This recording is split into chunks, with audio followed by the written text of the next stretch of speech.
you said something really caught my ear and attention.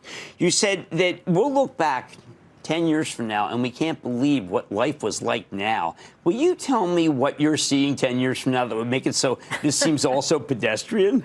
Well, first of all, Jim, great to be here with you. And I have to say, I really do believe, we talk a lot about AI, but we're just really at the beginning of understanding what AI can do for us. And, if you take a step back, I've been in this industry for over 30 years.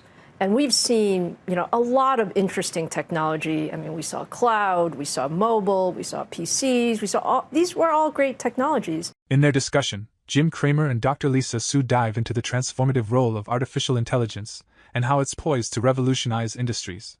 Dr. Su explains that AI is still in its early stages but will become an essential part of life in the future. She draws parallels to earlier technological revolutions like mobile and cloud computing, stressing that AI will enhance productivity across sectors and solve complex global issues. Looking ahead, Dr. Su envisions a world where AI becomes deeply integrated into daily life, businesses, education, and research, making tasks more efficient and impactful. Lisa Su also elaborates on AI's growing influence in healthcare and other industries, addressing the misconception that AI is only for businesses. She provides examples, such as AI's ability to reduce the time it takes to develop new drugs, shrinking the process from years to weeks. This signifies AI's potential to reshape personal lives, from improving healthcare outcomes to creating personalized educational experiences. AMD's commitment to advancing this technology through high-performance computing serves as the foundation for AI-driven innovation. In addition to AI's significance, Su discusses AMD's strategic roadmap, including its focus on both AI and traditional computing. She emphasizes that AMD has been preparing for the AI era with a solid foundation in high-performance computing, and introduces upcoming products like the MI300, which are designed to support AI applications. Addressing competition with Nvidia, Su notes that customers want options, and AMD's diverse computing solutions cater to various applications across industries, positioning the company to thrive in the expanding AI landscape. AMD, one of our favorite chip makers, one owned by my charitable trust, basically flat for 2024. And remember, AMD is the only chip maker that comes close to Nvidia in this artificial intelligence space. Yet now the stock's down roughly 80 points from its highs this spring. Something's wrong here. So let's check in with Dr. Lisa Su, the chair and CEO of Advanced Micro Devices, get a better sense of what's going on. Dr. Su, welcome back to Main Line. Jim, it's wonderful to be here with you. Well, Lisa, I saw you get honored earlier this week. It was a terrific event, Time 100, and you were a featured toaster because you've done so much well. And you said something really caught my ear and attention. You said that we'll look back 10 years from now, and we can't believe what life was like now. Will you tell me what you're seeing 10 years from now that would make it so this seems also pedestrian?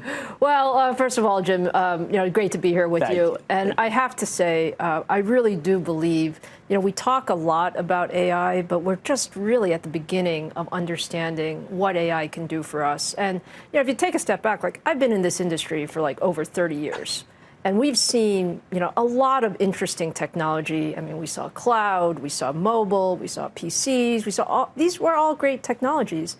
But AI is something different because it makes everything better in terms of, it makes our businesses, more productive. It makes our engineers more productive. It makes researchers more productive. And it helps us really, I can see a world where AI really helps us solve really some of the world's toughest problems. And that's why I say, it was a nice event on a Monday night. It was one of those events where you could see, a decade from now, nobody's going to be asking, what was the ROI on AI? Right. They're going to say that AI is part of our life. I don't see it impacting my life at all. Oh, I beg to disagree. I really believe that AI will impact everyone's lives. It's just starting today. So, let's not be impatient, right? Tech trends are meant to play out over years, not over months. We've only been in this, let's call it, chat GPT world for maybe 18 months. We're all learning. It's fun. We all use it. Right. We use it to make ourselves, to answer questions for us. We use it to help us in sales and marketing. We use it to help us build chips, frankly, in terms of large language models. But now we're going to see it in all aspects of our lives. And, I think of it as, personal assistance. I think of it as education. Probably one of the areas that I'm most excited about is, what we can do in healthcare. and what we can do in accelerating research. And that's why I'm just so excited about where we are right now. All right, now I want to disabuse some people of a notion. People tell me, well, listen, it's either Nvidia or it's AMD. And to me, if you don't think that there's room for two, you really don't understand the space. But that's you taught me that. Let's teach others that. Well, it's absolutely true. The way to think about it is there's no one size fits all in computing. There's no only one architecture. Actually, you're going to need the right compute for each application. Like, I'm excited about AI everywhere. I'm excited about AI in the cloud. I'm excited about AI in PCs, so that we each have our own, sort of AI engines. I'm excited about AI at, the edge and infrastructure that we use, throughout, the entire world. So there are all kinds of different computing that you need. And the beauty of AMD is that, we've had this vision for the last, 10 plus years. This is kind of how we've thought about, so what do we want to be when we grow up? We want to be the high performance computing leader. And AI is a huge, huge piece of that. Okay, but let me give you how I feel as someone who's followed you from when the stock was at 5, and you explained to me why to sell Intel at 50 and why buy AMD at 5. So far, so good. But you explained to me a roadmap, and it was a roadmap of Italian cities, and it was going to lead to triumph. And when that triumph occurred, your company would be worth a lot more. I don't hear much about the roadmap anymore. I just hear much more about AI. What happened to the roadmap, and is that not making you that much money anymore? Well, first of all, let me take a step back and say, you need computing of all sizes. So if you want to talk about Italian cities, I could talk to you about Italian cities. There's really, think about it this way, Jim. There's like, 3 types of computing, right? There's, this big accelerator AI computing that we're talking about for our large language models and for, all of that stuff. We're at Dreamforce. MI300. Yeah, MI300. Lots of exciting things going on there. I talked about AI PCs that are also a very exciting trend that we're going to see going forward in the PC market, where we have, intelligence in AI. And then, we also have our embedded computing, Jim. I've talked a lot about that, sort of the what we're doing with FPGAs and adaptive computing. Aerospace and defense, we use a tremendous amount of AMD underneath that. When you think about industrial, test and measurement. So we are computing across the board. Obviously, there's a lot of excitement around AI and accelerators, but they're really, 3 major legs of our computing stool. Well, it makes sense that the AI part is exciting because you put out some pretty amazing numbers for 2027. A lot of people initially felt that they were impossible. As we go on, it seems like that they're reasonable and rational projections, aren't they? Yeah, absolutely. And we see the computing market in AI accelerators getting to $400 billion by 2027. No wonder we don't care about Italian roadmaps. No. We love all compute. We love all compute. But when you think about the power of AI and where it goes, sure, that's where a lot of our focus is. We've made tremendous progress in, our roadmap around accelerators. MI300 is our current generation.